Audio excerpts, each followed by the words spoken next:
Welcome, friends. You have summoned me to show you around these walls which have seen many changes, which I, the spirit of Chillington Manor, have watched for centuries. The history of my manor stretches back over 700 years. Today, the buildings contain wonderful objects and are called Maidstone Museum. I do enjoy having the museum people here, but it was not always thus. Together we will unravel the story of these walls.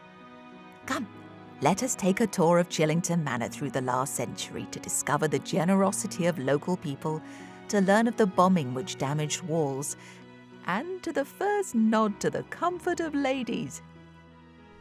On our last journey, I showed you the many new buildings put up by the Victorian curators of the museum. We saw how the Tudor wings were demolished and replaced. We visited the new chapel and ventured up the observatory and admired the newly planted Bentleys gardens. But the desire to improve the museum didn't stop there. Samuel Bentleys was a kindly man, honouring his dead brother George by providing a new building to share the art treasures he'd collected. The most exciting event that I hovered around was at the opening of this Bentleys wing in 1890. The commemorative pamphlet said, "Seldom has the Manor House of Chillington been the scene of such a festive gathering, when a large and fashionable company assembled within the time-honoured walls of the ancient pile." I'm not sure how I feel about being described as an ancient pile, but I do know that 1,000 people cram these walls enjoying music and food. This is the museum's research library, holding reference books still today, and above is the room dedicated to art. The brothers' likenesses have greeted me every day for 130 years. Gentlemen both. Morning. Morning, with a fortune amassed in the leather and footwear trade. I do love a new pair of shoes. Through here is another new addition, built some 25 years after to join onto the Bentleys' generous bequest. Lord Bearsted paid for this wing to house collections which his own son and wife had given to the museum.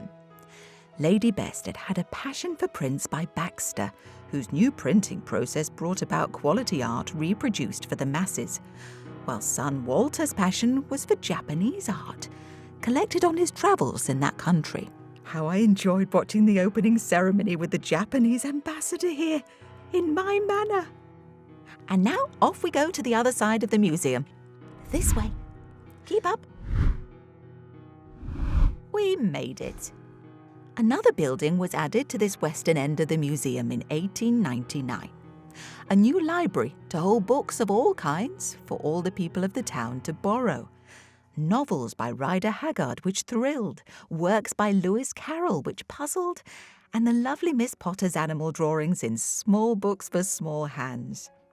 Today the museum people, how I do enjoy having them here, have filled these rooms with costumes.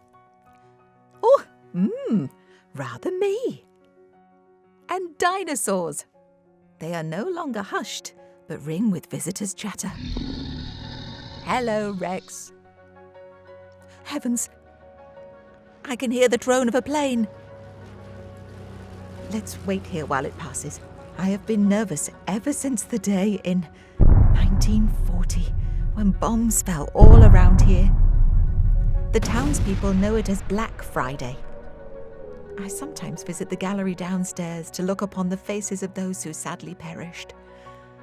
My manor house escaped aside from a few cracks, but the gatehouse to Mr. Bentleys' garden was mightily damaged. It was pulled down and never replaced. Now, on we go. Keep up. Well done. Phew. I was very pleased with the next installation at the museum. A women's convenience, a ladies' loo. The philanthropists who provided for so many new spaces, their architects and the curators were all men.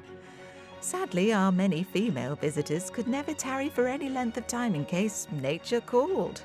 In 1942, the first toilet was installed for them. And what an encouragement it was for them to bring their children too. Back in a mo. How things had changed. exactly 60 years before gentlemen were allowed, on this occasion, to bring their wife. Can you smell burning? That's something else that makes me nervous. Fire. The timbers of the manor house have already witnessed one fire in 1977, and they did not come out of it well. This Tudor staircase was not touched, but much of the wing built by the cider maker Southgate was charred beyond repair.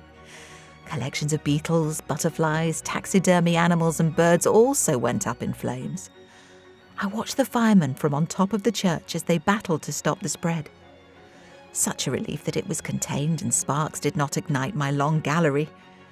It took many months of replacing ceilings and floors, windows and furnishings before the museum could open again. Luckily, the museum had built these smart, large storerooms only 3 years before, making it easier to keep precious objects safe whilst rebuilding. If you ever get the chance, do look inside the museum stores. They're full of wonderful things.